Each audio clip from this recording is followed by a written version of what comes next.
வணக்கம் ஃப்ரெண்ட்ஸ். இப்போ இந்த வீடியோவில் எது பார்த்தீங்கன்னா ஏற்கனவே இந்த கட்டிலுக்கு டச் வச்சுருந்தேன். அதை தேய்ச்சிட்டு இப்போ நாங்கள் பார்த்தீங்கன்னா ஏசியன் கிளியர் இந்த பாருங்கள், ஏசியன் கிளியர் இந்த கட்டிலுக்கு போட்டிருக்கோம். பார்க்க பியூ பாலிஷ் மாதிரி நல்லா ஷைனிங் இருக்குது. இந்த பாருங்கள்,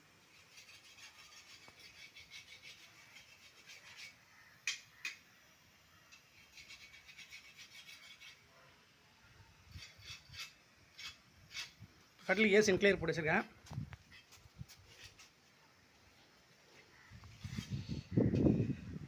அப்புறம் எத்தனாலாங்க